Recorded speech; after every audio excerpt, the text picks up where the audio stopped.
We're live. Awesome. You got there in the end. You Yep. managed to find somewhere to do this thing. But yeah. This is like what is it, third or fourth attempt? I think this is So yeah. probably fourth attempt.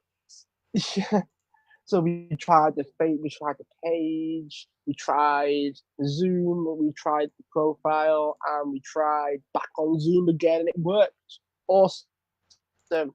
So we made it. So this is the first episode of Biz from the Inside Out. And it used to be a solo show, but now we've decided it's going to be a joint show. Say we, I've decided it's going to be a joint show where I bring someone on who has a specialist area of expertise. There's someone that just passionate about something. So it doesn't have to be like a coaching related thing or I am an expert in funnels kind of person. It can be someone that has a passion about something that's related to business, and we just chat about it. Pretty much the idea. So it's pretty informal, just a conversation, and we have Cindy joining me, who's going to talk to us about self-awareness and how that can impact your business and also benefit your business as well. So, Cindy, fourth time lucky, share with us a bit about yourself, so a bit about your background, and kick things off for us. Yeah, absolutely. I love that we're doing your show on my profile. That's always fun. We're doing things differently today. Yeah, always different. Yeah, absolutely. Well, the importance of knowing who you are when you're running a business is really the most important thing, in my personal opinion. I started out with an online business as a technical VA, and I was really good at doing the back end stuff. So I was good at building websites, good at doing the sales funnels and all the technology and integrating all the moving pieces that people need to run their online businesses. But what happened was I had told myself that I wanted freedom, and that was my number one value, was having that freedom. But what ended up happening is I was stuck in front of my computer for 15 hours a day, 7 days a week, building other people's dreams. Yes, I was Mm. good at it, but I was miserable. And that business was completely out of line with who I am and how I best show up in the world. I was Yeah. stuck in front of my desk all the time, never going outside, hardly getting any exercise. I was killing myself, burning the candle at both ends, trying to make ends meet, running a business that it was forced. It didn't come naturally. And Mm. when I discovered I received a divine purpose blueprint back in January and started working with a coach, and it really shed light on who I am and how I best show up in the world. And in the course of the last 10 months, I have completely transitioned my business. I no longer do VA tech work. I actually hired a VA to do that stuff for me because it's not in alignment with who I am. Building websites is not what Cindy does.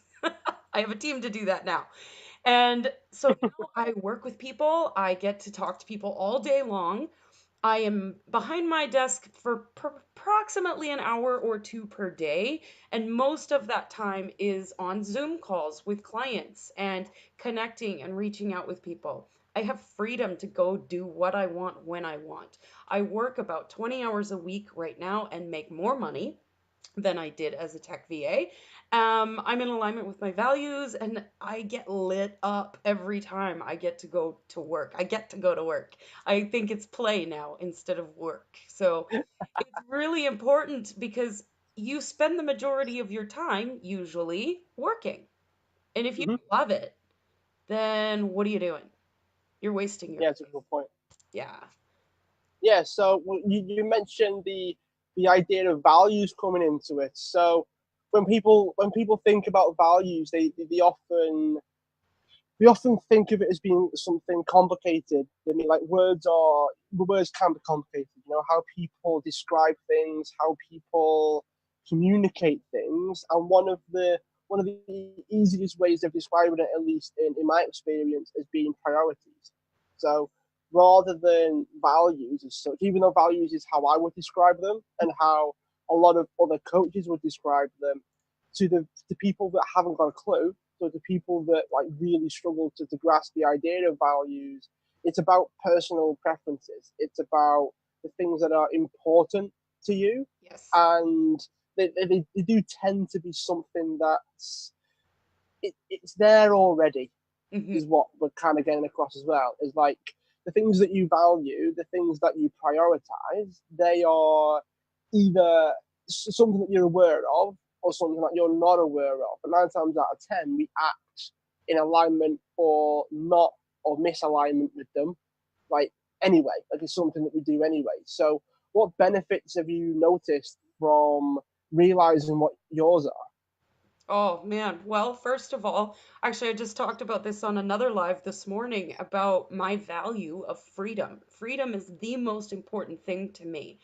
And a year ago, I had moved into my boyfriend's house and I'd stuck my desk in a corner and put a screen behind it so it was fully blocked off. And throughout the course of the next few months, I couldn't figure out why I was miserable, why I didn't want to go to work in the morning. I had this home office. It like I thought I had set it up nice, but what I had done was created a cubicle for myself. So I would stick myself Mm, in this yeah, box every day. And I'm like, wait, whoa, this is not conducive to freedom.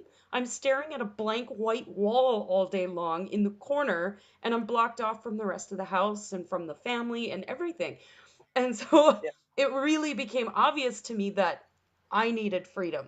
And so my office, shortly after that, got completely ripped apart and moved. It's now very open, as you can see. I mean, that's very open. And I spend a lot of my time working on my patio now.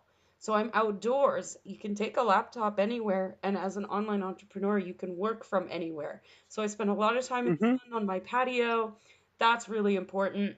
Other values for me are being playful. So if I'm not feeling lit up and playful and in touch with my inner child, then there's something off. So my work Yeah. has to be playful. So I goof around. I'm not what you would call professional. I like to No. have fun and goof around and tell jokes and be a little bit inappropriate sometimes. And that's okay, because that's who I am. So in what ways then has it impacted the actual business? So having values is fine, and acting in accordance with them is great, I guess, because as you say, it's not forced. Nothing that you do becomes hard work as such, because you're able to say, well, I'm doing this because it's a priority for me. It's something I value most, and that's why I tend to feel good. But at some point, we need to realize that we need to benefit the business as well. Yes, So absolutely. like how can I put it? Just goofing around probably isn't going to benefit the business as much as, depending on what business you're in, for instance. There's always that limit where we sort of say, okay, this has to benefit the business though. Like we can't just goof around and then hope something kicks off. Yeah. So at what point do you like blend the values with, okay, this is also a business? Absolutely. It shows up in my branding a lot. So my branding before, it was very, very structured and strict and Mm, not playful. My branding now is very playful. I have pictures of me jumping around and frolicking in the meadow. I mean, it's changed my branding big time. It's also changed yeah, my bank account because I work less and make more money now, just because I am able to show up as who I am. And so my coaching is more authentic. My interactions with people is more authentic. I'm more confident in how I show up. And so, because I'm me, I'm showing up as me. I yeah, don't have to fake it and be somebody else, no, because that shows up immediately too. When your clients are working with you and you're not being authentic, that's going to show and they're going to know it and they're not going to pay you as much, if and anything at all. So there's definitely those pieces. I really notice it in my branding. I notice it in my interactions with clients. I show up being more playful now. Instead of we got to get shit done and we got to focus on this, I bring in some more fun and play, and then we get shit done. And right, it's got you. easier to get shit done when you are happy and feeling light and playful.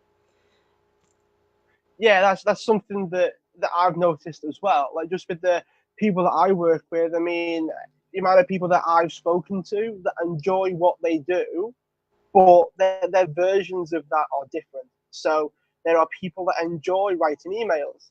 Yes. There are people that genuinely do enjoy like building websites. There are people that genuinely do enjoy like write, sitting down and writing a 50,000 word essay or book or something. Or so there are just because it's not like playful or happy or amazing for you, there are people out there that do value that and do like that and do see that as their play. You know, some people enjoy writing. Some people enjoy like the pictures that the words can create in your mind and all of those things. And I think that I mean, just me personally, I think that we're at a point where the more we do that, the more we struggle because we realize just how unique we are. We realize just how different we are from other people, even if it's in subtle ways. We realize, like, I mean,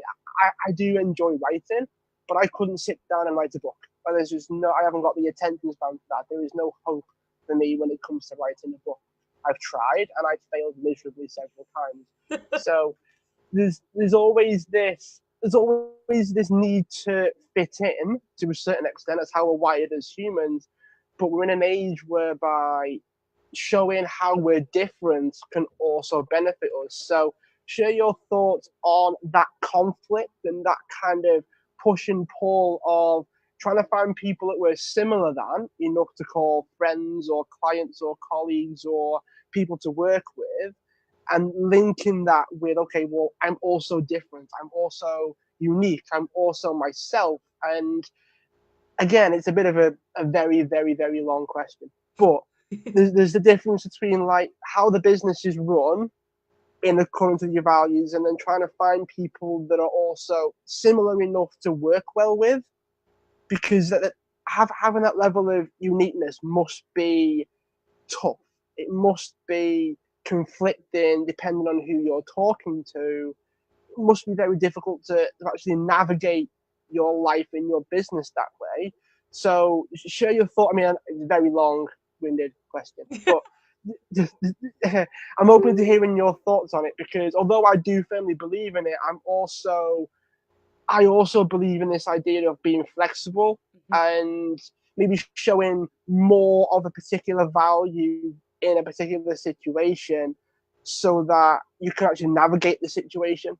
Because sometimes being playful in a serious situation is probably not the best idea in the world. You can still have humor in things, but having like different continuums of how much of your values you actually use helps you navigate the world to a certain extent. So share your thoughts on that.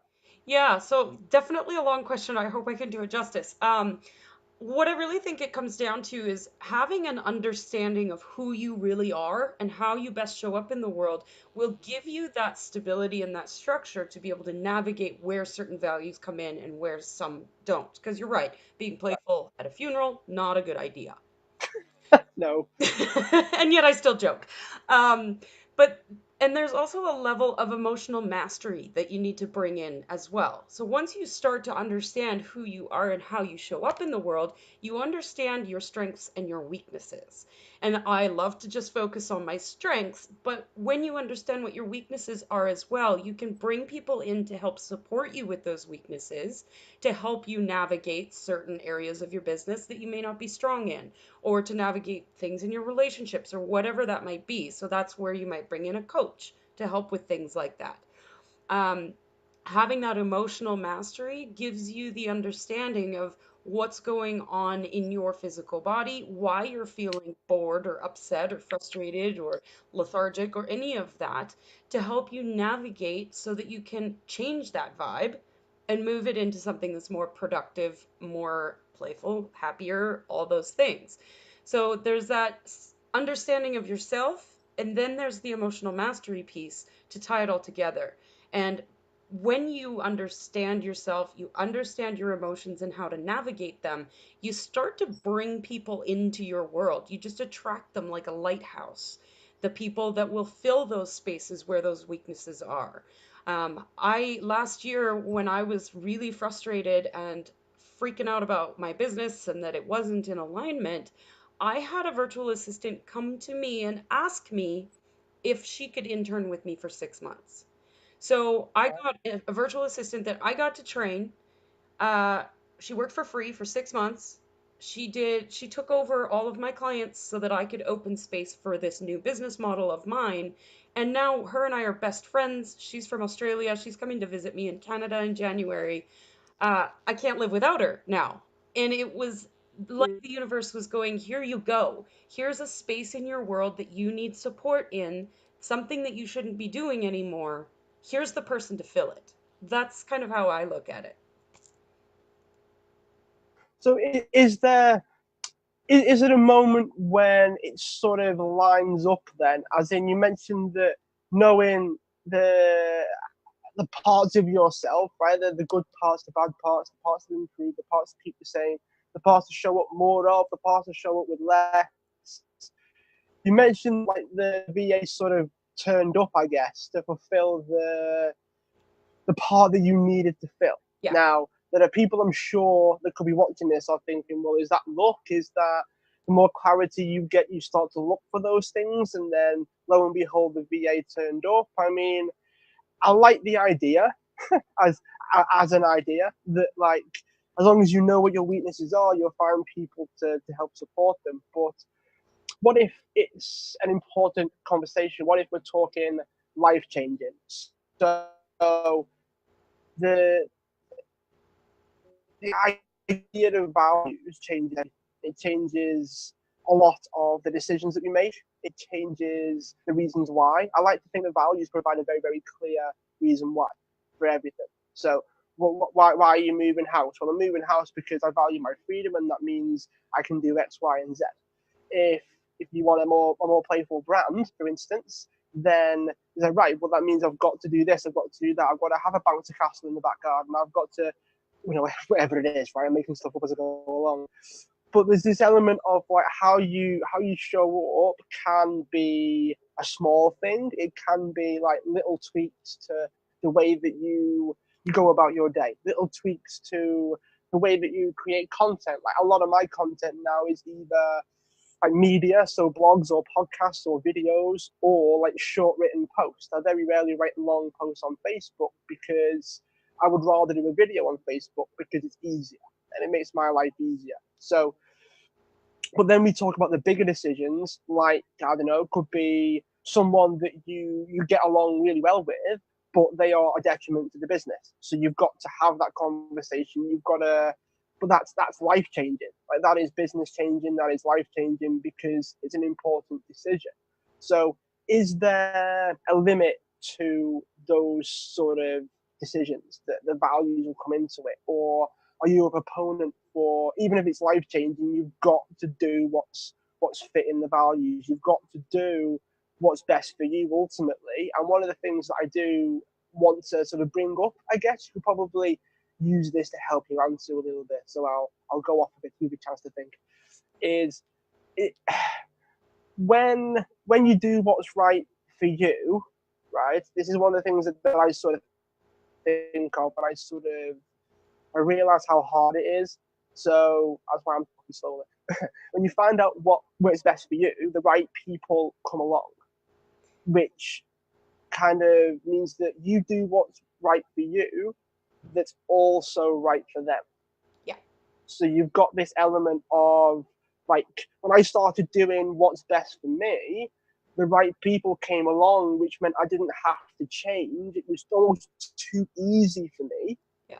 to be myself and still fulfill like other people around me because they were the right people. Like it was so aligned, which meant that I didn't have to try and please them, so to speak, because me being me and doing things the way I wanted to do things also satisfied the situations. It was like I didn't have to figure out what they wanted. I didn't have to figure out what they liked. I didn't have to figure out what they hated in some ways. I didn't have to do that. I mean, every time we butt heads, it's like a little conversation about like what we really meant, maybe, or like maybe I didn't come across as well as I should have. It wasn't quite clear.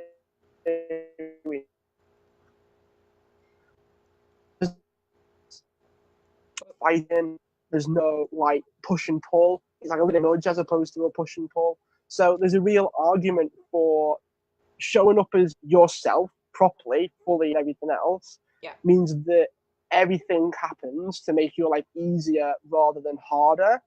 Even if it like you've got to let, I don't know, you've got to let like your friends go to find new friends. You've got to move house to get away from things. You've got to do the big important decisions, Hmm. the things that will literally like tilt your life on its axis, right? The things that would like completely throw your world in disarray for the sake of being in alignment with your values and who you are.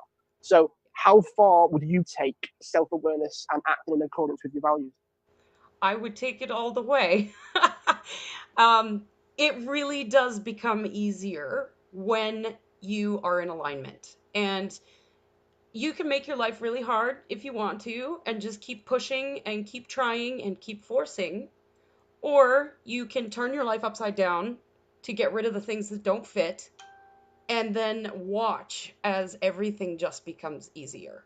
It really is. I have cut out people from my life like that just because it's not a fit anymore. I can't be friends with you anymore, and I've just walked away.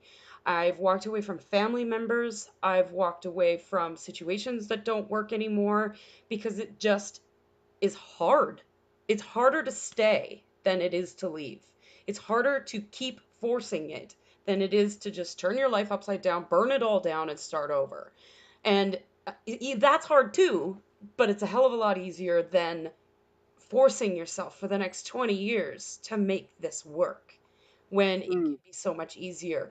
Now, when I decide that I want to go do something, I set that intention. And whether you believe in a higher power or universe or God, whatever that looks like for you, it will conspire to help you. When you set an intention and you put your desire out there, the universe goes, okay. And if you're in alignment, it gives you everything you need to make that happen. And I've seen it happen over and over and over again in my own life, in people's lives around me, in my clients' lives. It's amazing what happens when they're willing to turn their life upside down. So when I see a challenge come up in my life, I go like, oh, goody, something else to tear down. I get really excited about it now. but what if you've got someone that's like, I guess, like the how can I put it? Easiest way of putting it. Someone that values like being a strong person.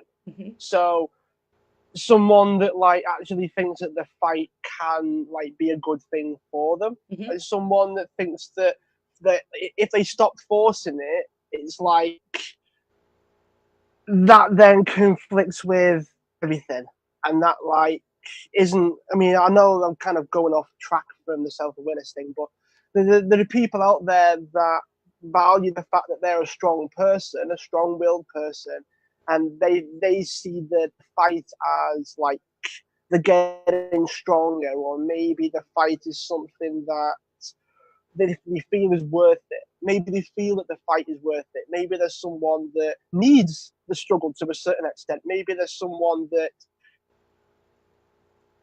thrives under pressure, or whatever version of justification these people have. They sort of see it as like part of who they are to a certain degree.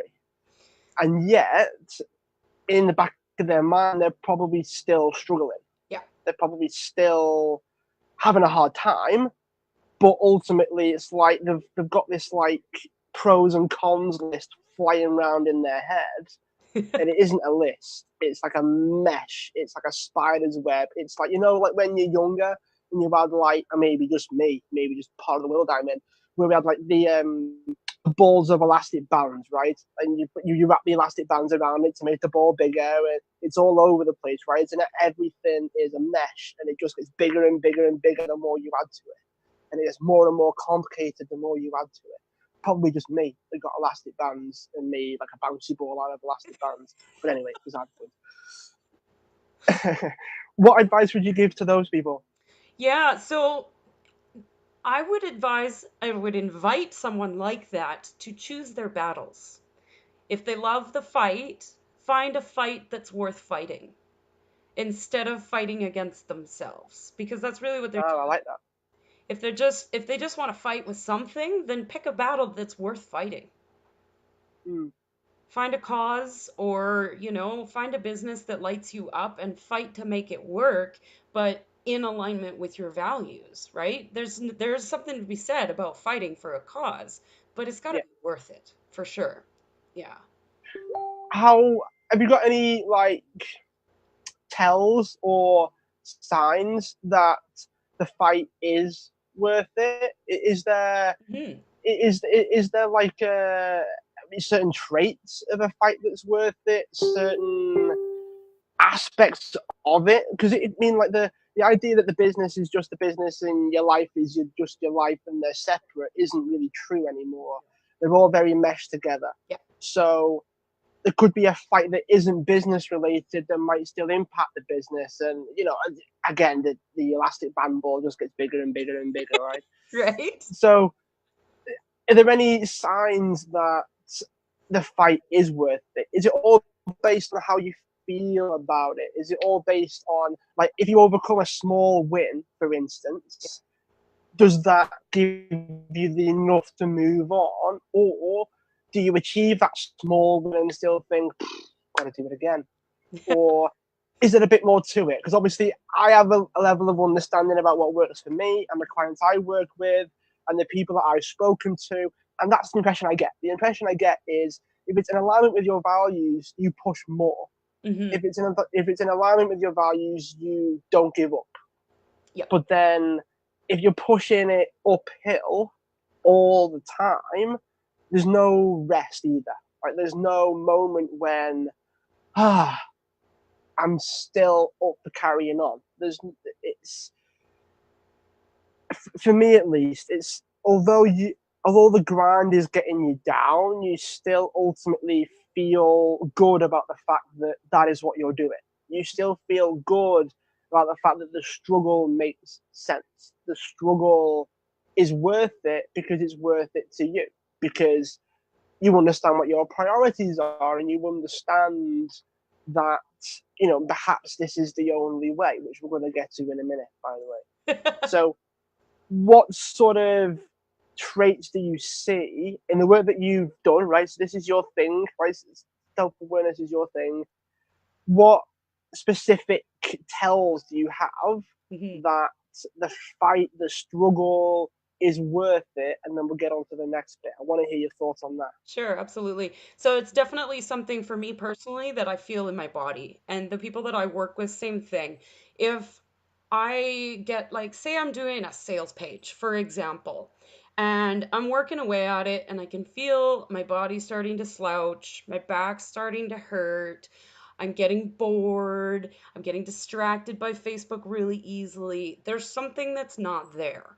When you get into that jam and you're just like, oh my God, this is so good, and you get goosebumps all over your body, you get that fire in your belly, you feel amazing, you want to get up and like dance around the living room because life is so good, then you're on the right track and the fight's worth fighting. And it doesn't really feel like a fight because you're dancing in the living room. So it's that feeling that you get in the body. It's same thing with even in your personal relationships. If you get into a fight, it happens with your loved ones. We get into a fight, you will know if it's worth fighting or not from the feelings that you feel in your body. And you will know that if you're either defending or you're judging, that person is mirroring something back to you that you see in yourself. You will know, and you will, the more you tap into who you are and understand that emotional mastery piece, that will really start to show up in your world. And you'll go, I'm actually judging that person for doing that thing because I've done it in the past and I'm actually judging myself. This Mm. fight's not worth fighting. Or maybe it is. It all depends. Everybody's different. So I know in my personal life, my boyfriend and I never fight anymore because it's not worth fighting. I'd rather communicate it out. I haven't had a fight with my boyfriend in over a year. So there is that part then whereby it's almost like it prevents struggle to a certain extent, as we mentioned before. where like there's no fights anymore. There's no fight. There's no resistance. There's no like push and pull. It's all pull. But even when things get hard, you keep pulling because there's no push.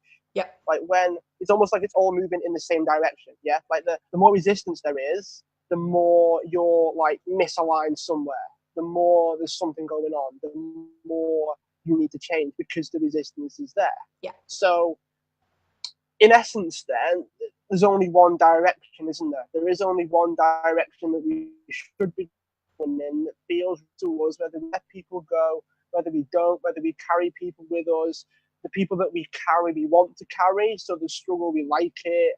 The different people that help us along the way, the different people that we let go. It's almost like we're going down a river, if you will, and the destination is, wherever the destination is, but the direction always wants to be consistent. The direction always wants to be in alignment with your values. And when we try to go away from that, when we try to fight the current, like using the same analogy, when we try to fight the current, that is where the resistance is, and that is where change needs to happen in order to be in alignment with it. So, what advice would you give to someone? Because I don't know who's listening or watching, by the way, because we're live on your profile, not mine. So, having that thing in place can make your life easier, but then that can also bring up a lot of fear in terms of to to do this. That means I've got to start letting people go, Yep. or to do this, that means I've got to start completely changing my business. I've got to everything's got to change. I've got to basically throw everything out the window and start again. Yep. And that can often make things worse. That can often make the situation worse because you've got the lesson of two evils then. You've got the, well, maybe it is worth sticking it out because it's going to be like the little niggles every day is probably going to feel at least not as bad as throwing everything in the kitchen sink out the window and then starting again. Yeah. So for someone that, again, this is getting back to the someone that actually like wants to keep going, Yeah. wants to keep pushing, even though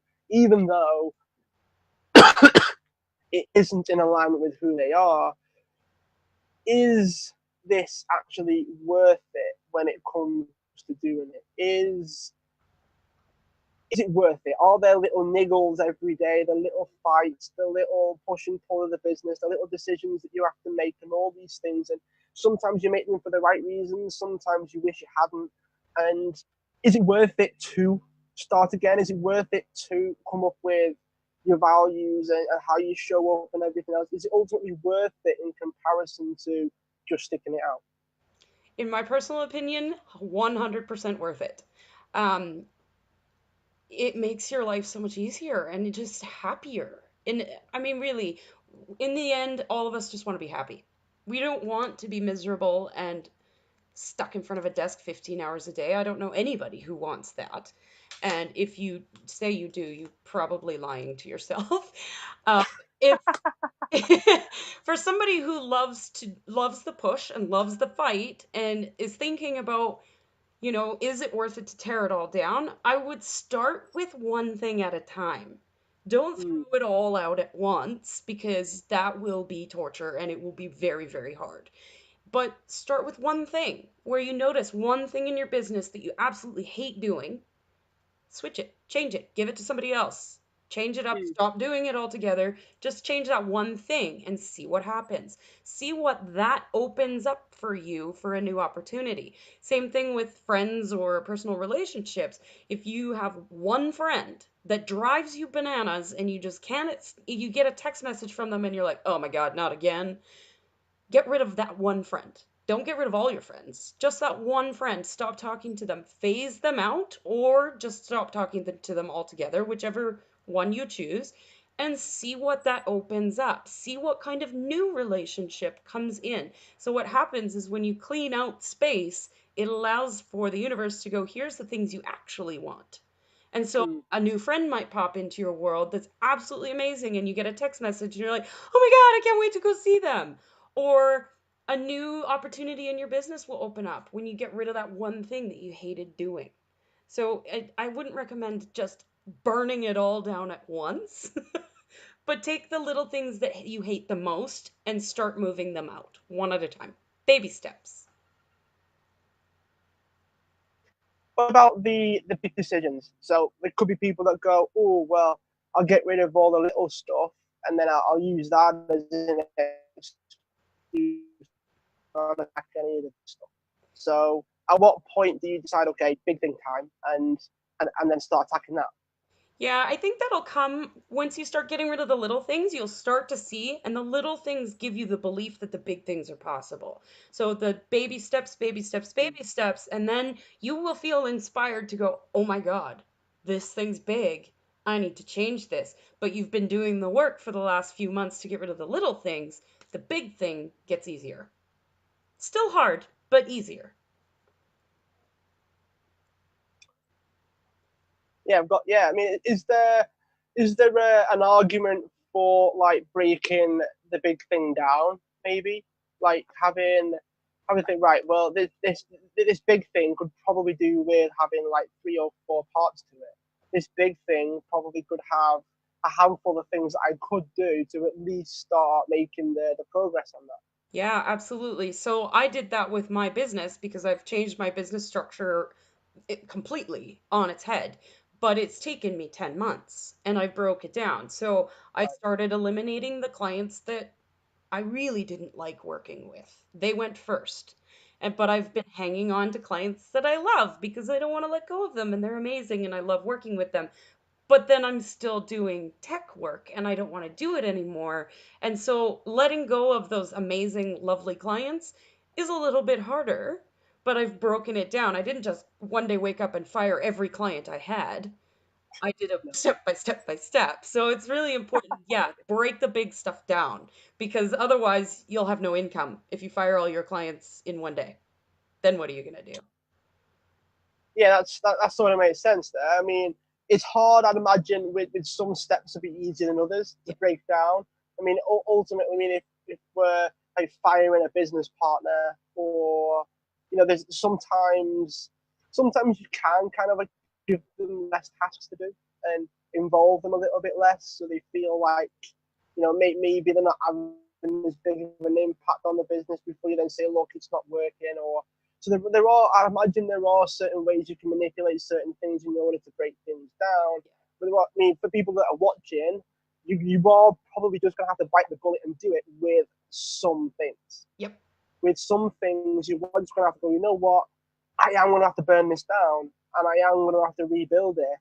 But if you start with the small things, which you recommended, Cindy, it gives you the power at least to be able to rebuild quicker sometimes. Yeah. Maybe. I mean, is that the case? Yeah, absolutely. Absolutely. It builds that belief and the muscles for, it's like going to the gym every day. You need to build those muscles up to get better and better and better at it. And so you start with the little things and you build yourself up to the big thing. All right, cool. Yeah. So we've talked a lot about self awareness and everything. Unfortunately, we started late, so we're gonna hopefully get on to the last couple of questions for the first episode of the almost ruined show for the first time.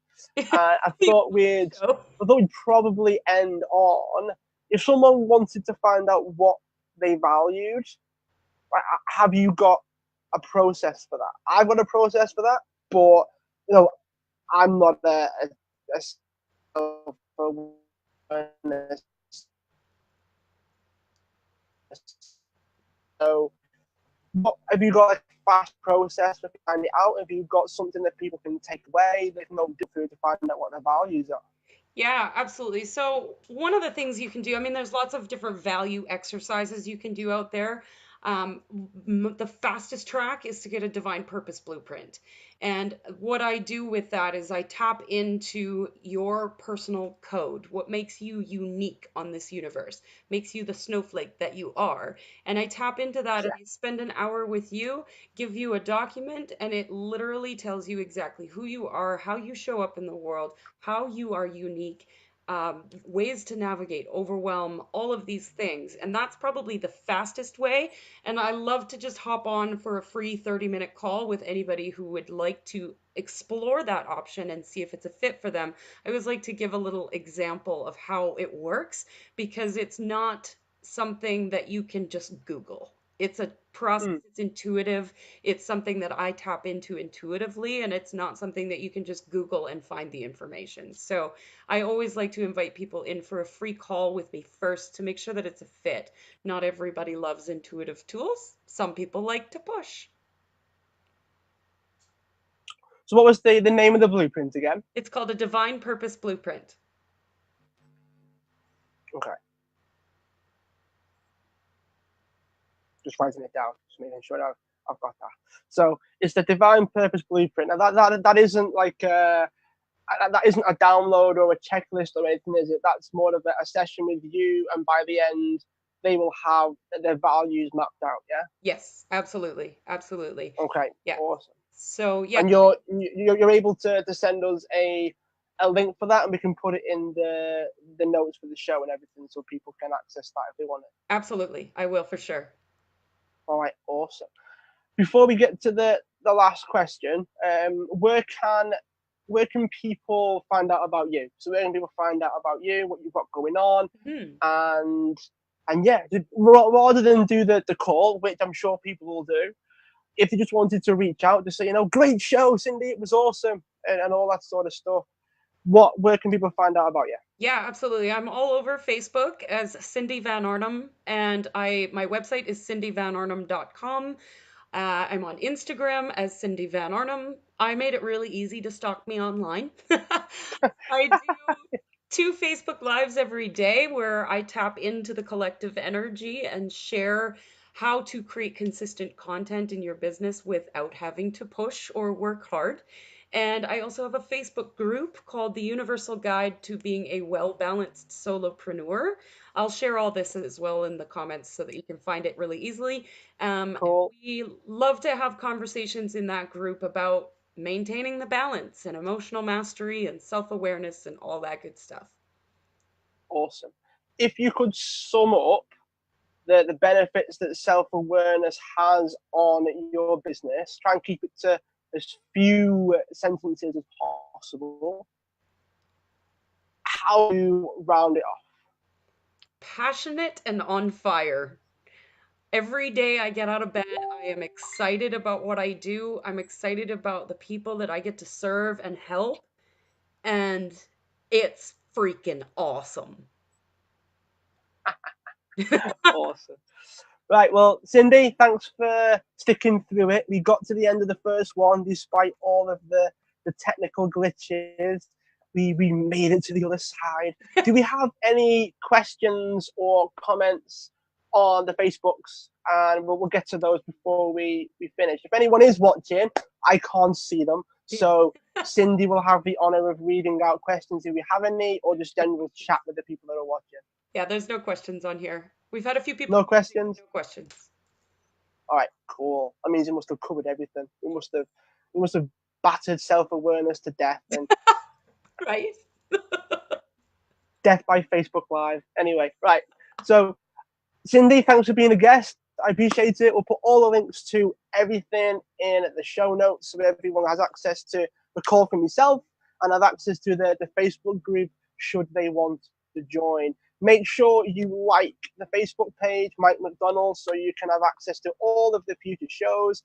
I will figure it out sooner or later, Cindy, I promise. And I'm sure we'll keep in touch. You betcha. Thank you so much, Mike, for having me on your show.